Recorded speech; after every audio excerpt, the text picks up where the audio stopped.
My parents demanded I invite my sister who slept with my fiancé. When she walked in wearing white, gasps filled the room. I asked, "Trying to recreate your engagement?" She laughed. "You never deserved him anyway." My fiancé grabbed the mic. "Actually, it was a mistake. I want you." She gasped. I froze until I said, "You two deserve each other. Good luck explaining this to your boss, Karen." The crowd erupted as I walked out. My name's Ray. I'm 38 years old. I live in Portland, Oregon, and if you'd asked me 2 years ago what my future looked like, I would have rattled off the whole plan without hesitation. Marry my fiancé Bram in a small but classy wedding, buy a craftsman fixer-upper in Laurelhurst, adopt a dog, maybe have one kid, maybe two. I even had the paint colors picked out for the nursery. Dusty sage and cream. Gender neutral. I've always been that way. A planner. I used to think that made me strong. Now I'm not so sure. Maybe it just made me blind. Anyway, I'm an interior designer. I used to work for a firm downtown, but after that, events. Of this story, I went freelance. More flexibility, fewer fake smiles. Less time pretending people don't SCK. I come from a perfectly average, moderately dysfunctional family. My dad, Edwin, is a retired insurance broker. Stiff handshake, press slacks, the kind of guy who believes crying should only happen at funerals, preferably other people's. My mom, Marcy, is a librarian turned life coach who thinks every family conflict can be solved with essential oils and a long walk. Then there's my sister Talia, 4 years younger than me. Gorgeous, wild, magnetic. She's the kind of woman who can charm a room in 30 seconds flat and set it on fire in the next 30. Growing up, I was the straight-A student who got praise for following rules. Talia got attention for breaking them. Somehow we balanced each other. Or at least I thought we did. Looking back, the signs were always there. But love, family love especially, has this way of blurring the edges. So let's talk about Bram. I met Bram at a fundraising gala. One of those events with string quartets and overpriced silent auctions for baskets of bath salts. I was there helping a friend with the decor. Bram was giving a presentation on urban development. He had this quiet confidence about him. Smart, polished, funny in a dry, understated way. He had dark hair, kind eyes, a voice that made you lean in to listen. We clicked instantly. First date led to another, then another. Within 6 months, we were living together. A year later, he proposed at our favorite spot along the coast, Arch Cape. It was foggy that day. He had packed a picnic. I remember thinking, this is it. This is the beginning of the rest of my life. God, I was so sure. My family adored him. Even Edwin cracked a smile when Bram talked to him about city zoning and policy reform. And Marcy? She practically adopted him. He's good for you, she told me. He steadies you out. Talia was a little too enthusiastic in hindsight.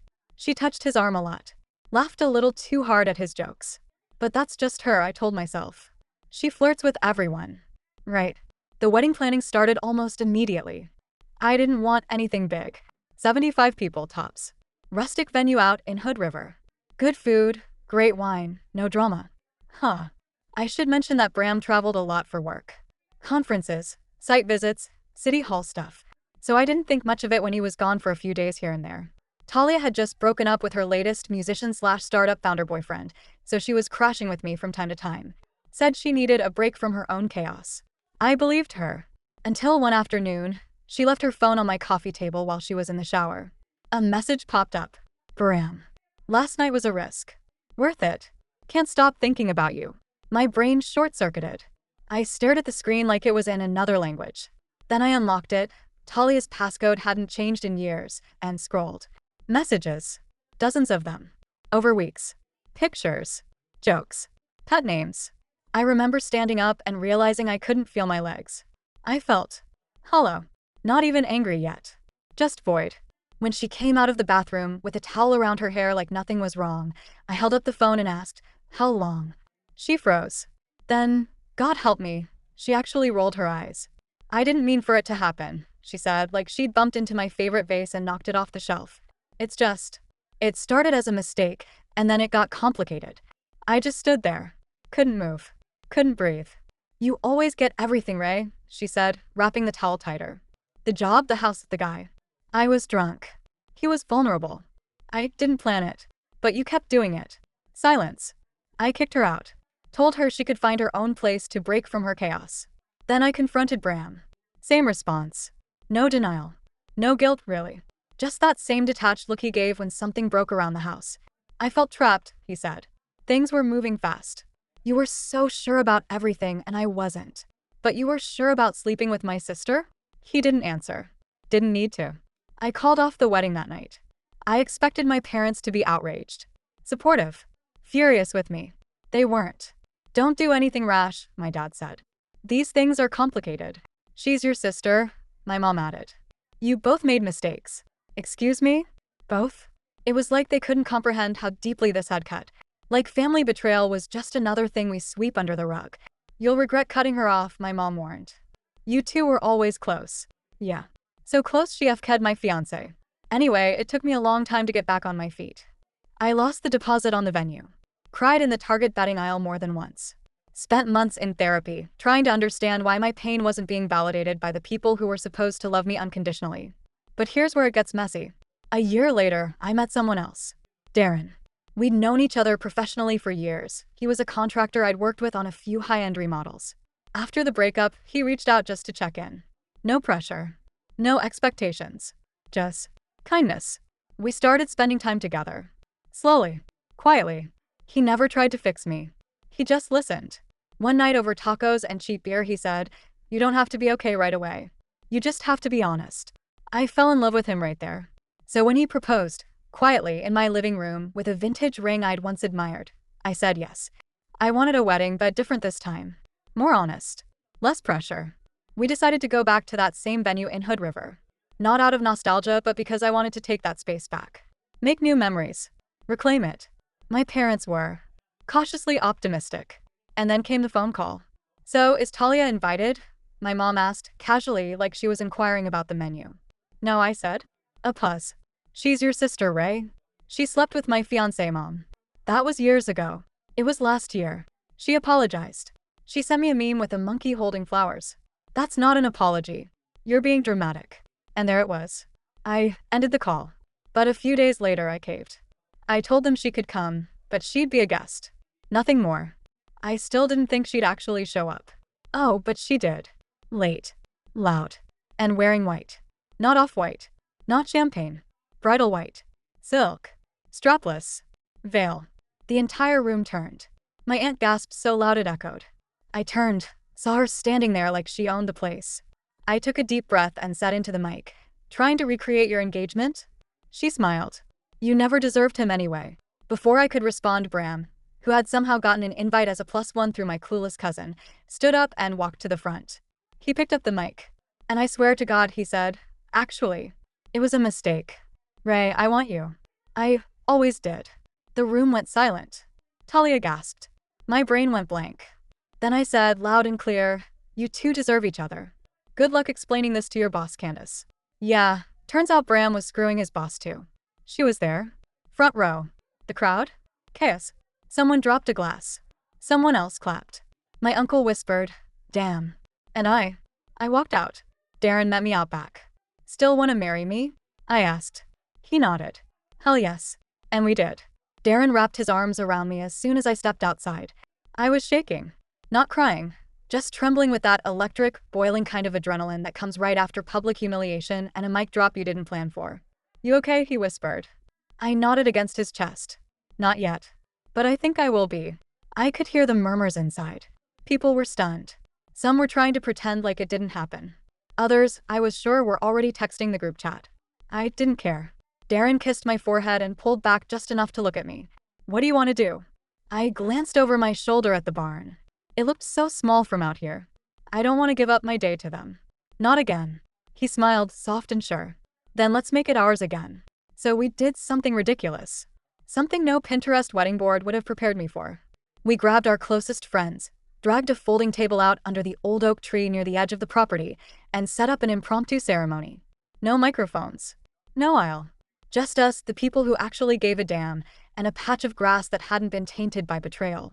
Sarah, my best friend since high school and our officiant, who was already halfway into a glass of Cabernet and an eye roll when the drama unfolded, stood between us and said, "Okay, round 2. Ray, Darren, let's try this again without the soap opera." Everyone laughed. For the first time that day, I actually smiled. And even though we didn't exchange the full vows we'd written, what came out was better. Raw. Unfiltered. Darren talked about how he'd fallen for me not just because of my strength, but because of my softness, the way I kept showing up, even when life knocked me down. I told him he made me believe in safety again. That he loved me without trying to fix me, and that made me want to be better. We kissed. Everyone clapped. And then we ate tacos off paper plates and danced barefoot under string lights like nothing else mattered. But of course it wasn't over. Because my parents. Oh, my parents. They stayed for the ceremony. Sort of. They hovered off to the side, watching like they were at a funeral instead of their daughter's second chance wedding. My mom kept glancing at her phone like she was waiting for Talia to text her. My dad had his arms folded the entire time. Didn't smile once. They didn't even clap. After the cake had been cut and the impromptu playlist had looped for the third time, they pulled me aside. "We need to talk," my mother said, in that tone that made me feel 12 again and 2 seconds from getting grounded. I crossed my arms. "Make it quick." "You embarrassed the family," she said. I blinked. I embarrassed the family? Causing a scene like that? Publicly shaming your sister, letting guests see all that. She wore a wedding dress to my wedding, Mom. She's going through a hard time, Ray. Are you hearing yourself? I think my voice startled even me. A few heads turned. My dad winced, like volume was the issue here. "You always turn everything into a performance," he muttered. "No. I'm finally reacting like a human being instead of the well-behaved daughter you programmed me to be." That stopped them. My mom's face shifted. Not into guilt. Just disappointment. Her favorite expression. Her mouth pressed into that thin line, the one she always made when we brought home report cards with an A dash. "Talia has problems," she said. "She acts out. That doesn't mean you should turn your back on her. She betrayed me. She's your sister. And Bram was my fiancé. And I still showed more class today than either of them ever did." I turned to leave, but my dad said, "We expected better from you." That one hit differently. I felt it deep in my ribs. I didn't turn around. Just said over my shoulder, "Then maybe you never really saw me." They left not long after. Didn't say goodbye.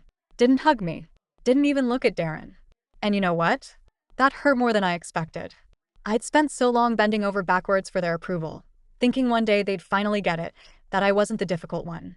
I was the daughter trying the hardest to keep this broken machine of a family running, and they still blamed me for the sparks flying when the engine exploded. But I couldn't dwell on it. Not right then. Not on our night. Darren pulled me back into the party, and for a while, it felt like nothing else mattered.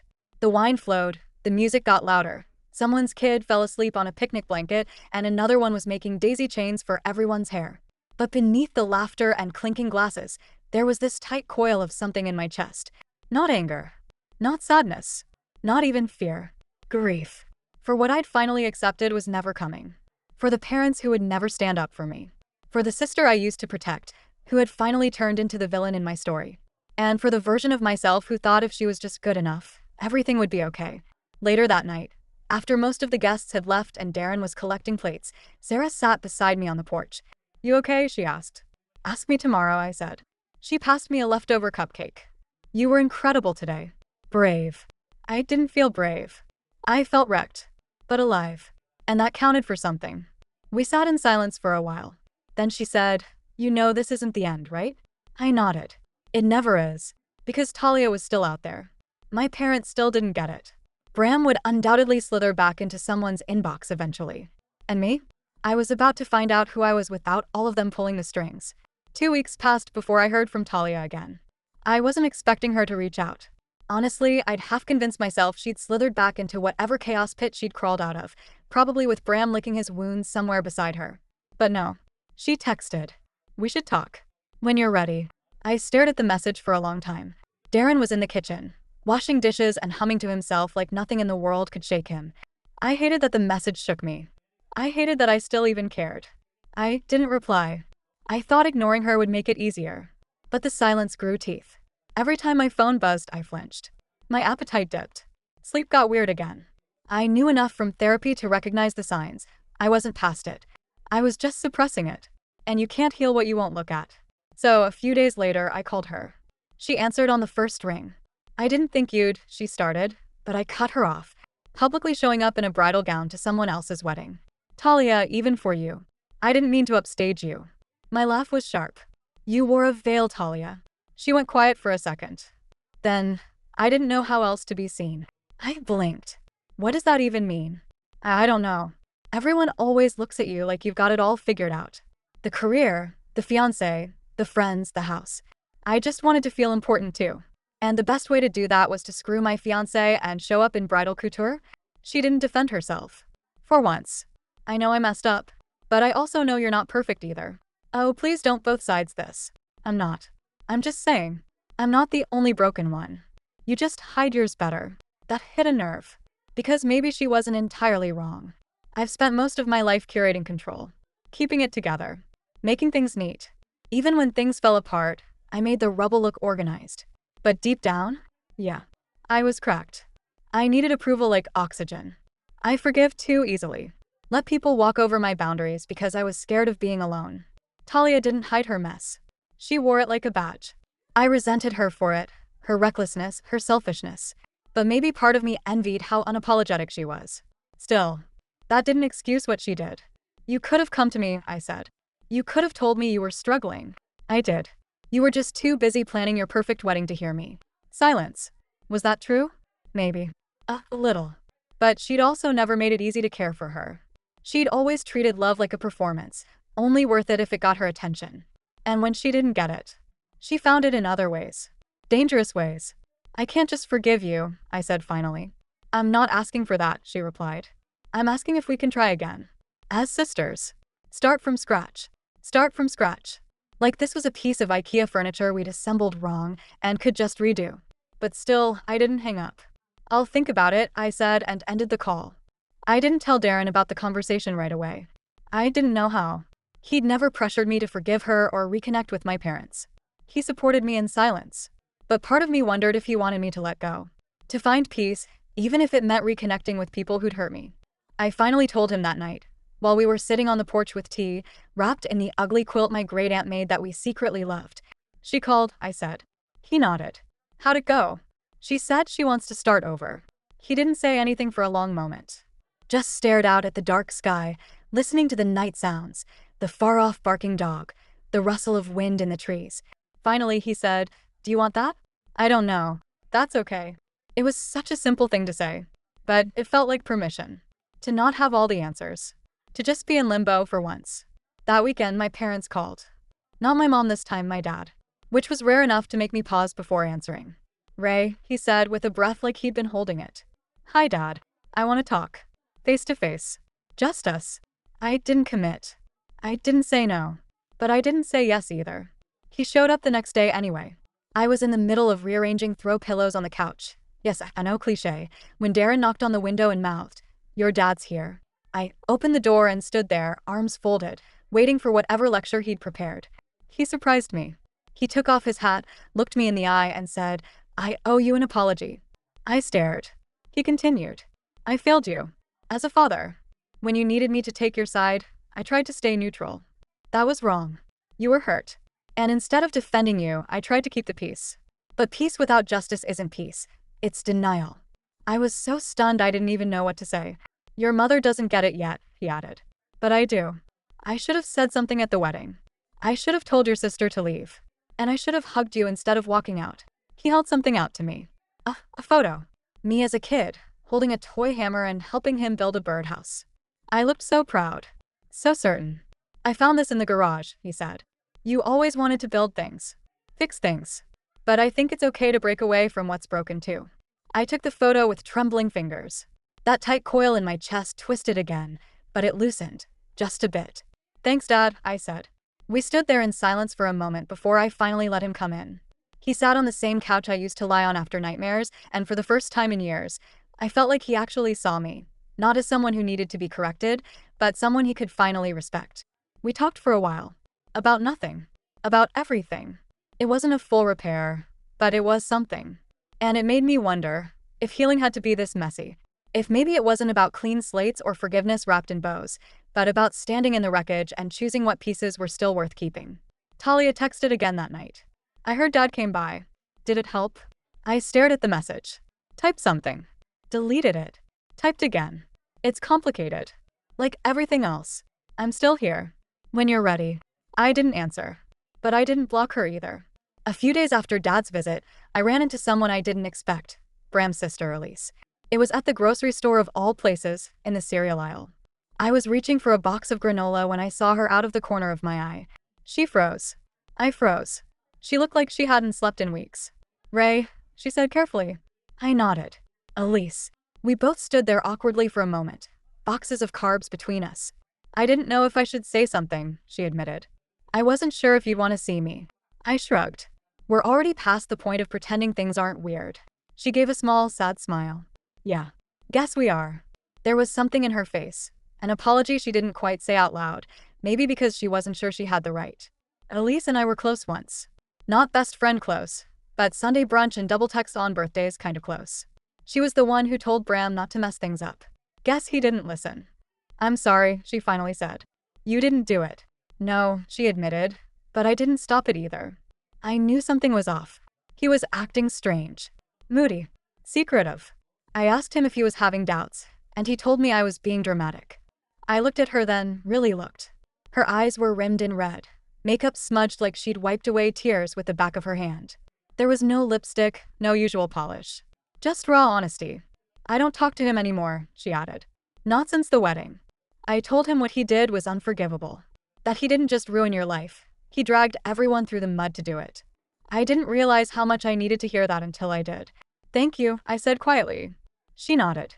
He's not doing great. Which, I guess that is what he deserves. I didn't ask for details. I didn't want to know. But I was oddly comforted by the image of Bram sitting alone in whatever tiny apartment he'd run off to, listening to his own lies echo back at him. We said goodbye and went our separate ways. But that small encounter stuck with me. Like a splinter that wasn't painful, just persistent. It reminded me that healing doesn't always look like confrontation. It can be these quiet, unexpected moments of truth. Back at home, Darren was painting the spare bedroom. He'd decided to turn it into an art studio, something he'd always wanted but never made time for. I watched him for a while before stepping inside. Want some help? I asked. He turned, paint on his cheek, eyes bright. Only if you're okay with getting messy. After the past few weeks? I said, grabbing a roller. Bring it on. We didn't talk much as we painted. Just moved together in sync, like a kind of unspoken dance. It felt good to do something productive, to create something out of blankness. I kept thinking about how symbolic it was, reclaiming a space that had once been filled with expectations and turning it into something new. Later, while we were cleaning up, he said, "You've changed." I looked at him surprised. In a bad way? No, he said. In a real way. Like, you're more you. That caught me off guard. I didn't feel like myself. I felt like someone who'd been through a tornado and was still picking glass out of her skin. Is that okay with you? I asked.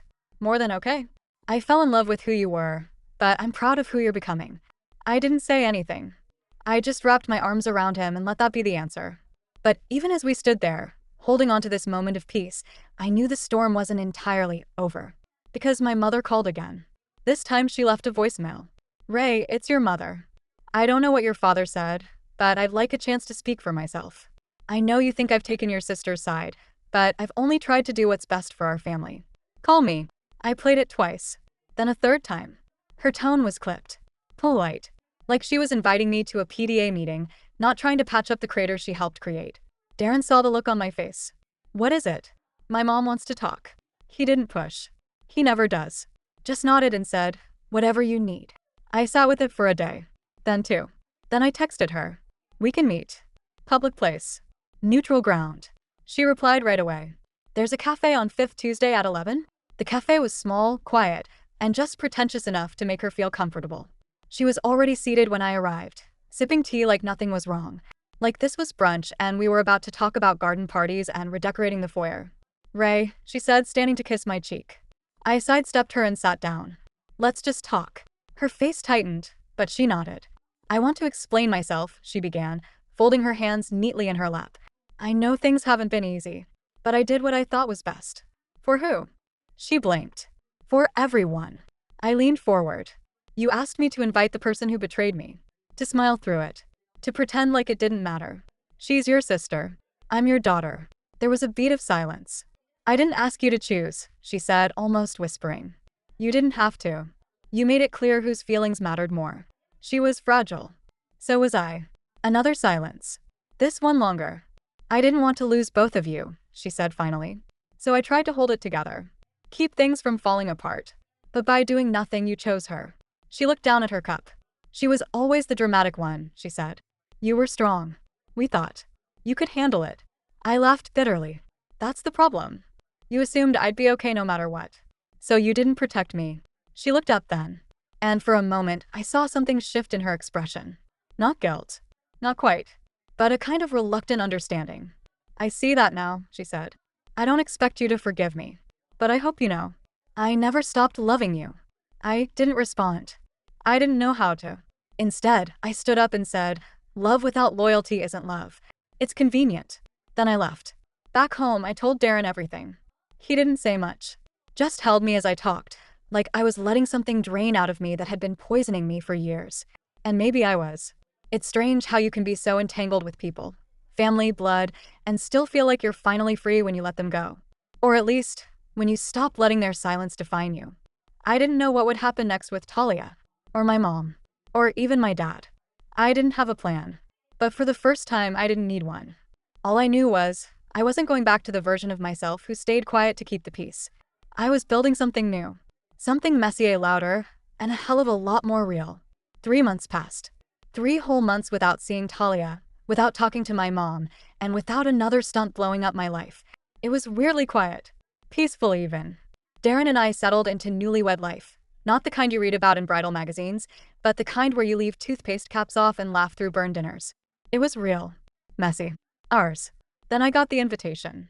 A glossy envelope, thick paper, gold-embossed letters. You are cordially invited to the Parker and Langdon Holiday Gala. I laughed out loud when I saw it. Because Langdon was Bram. And Parker was Talia. They'd gone public. Business partners. She'd somehow weaseled her way into his corporate world, his real estate consulting firm. The same firm that had once frowned on internal drama. The same one that emphasized values-driven leadership and integrity above all. It was like watching 2 snakes coil together and pretend they were a braid. The invitation came with a note, handwritten. No hard feelings. It would mean a lot if you came. Let's put the past behind us. Love, T. Darren raised an eyebrow when I showed him. I mean, she's either delusional or she's up to something. Probably both, I said. But if they want to play nice. He grinned. We can play smarter. So we are SVP'd, yes. Not out of pettiness. Not at first, anyway. It was more of a curiosity. And maybe somewhere underneath it, a need to take back my narrative. I wore a tailored black jumpsuit with gold heels. Hair pinned up.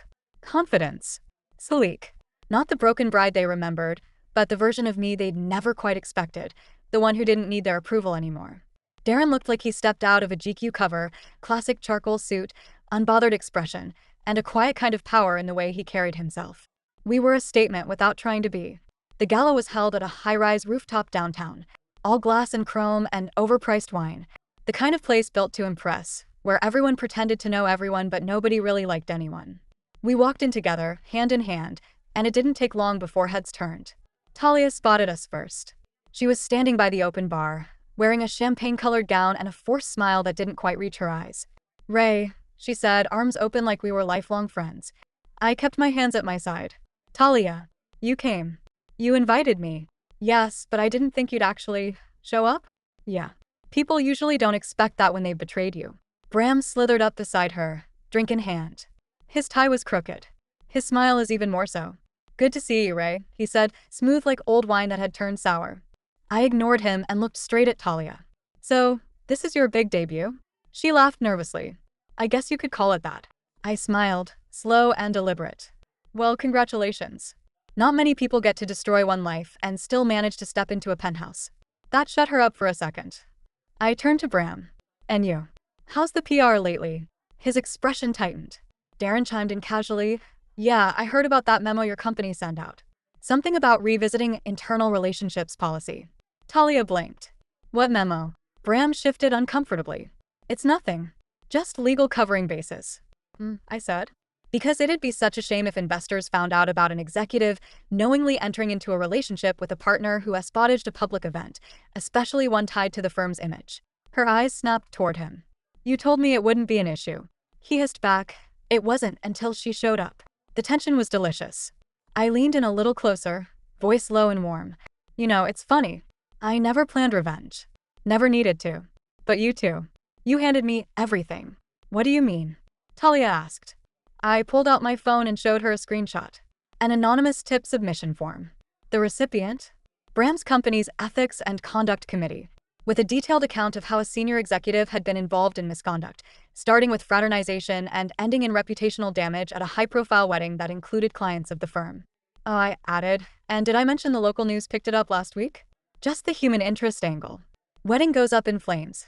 The sister of the bride caught in scandal. Blah blah. Didn't use names. But hey, corporate Google alerts can be so sensitive. Talia's face was drained of color. Bram sputtered. You wouldn't. I already did. A woman nearby, sharp suit, tablet in hand, approached Bram. Mr. Langdon? A word, please. He paled. I'll be right back, he told Talia. He never came back. Talia looked at me like I was the devil. But I wasn't. I was just done playing the saint.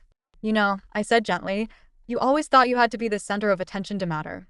But what you never understood is, being seen doesn't mean being respected. She didn't say anything.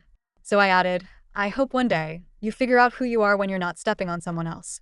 Then I turned and walked away. Darren was waiting by the balcony, champagne in hand, smiling like he'd just watched the season finale of a very satisfying show. How'd it go? He asked. Poetic, I said. We toasted. Not to revenge. Not to drama. To closure. To choose ourselves. To peace that didn't come from pretending, but from owning the truth and walking away without flinching. That night, we danced on the rooftop under fairy lights, and I finally felt the weight lift, the ghost of what they took from me fading into the skyline. I didn't need them to hurt. I just needed to win. Quietly. Completely. And I did.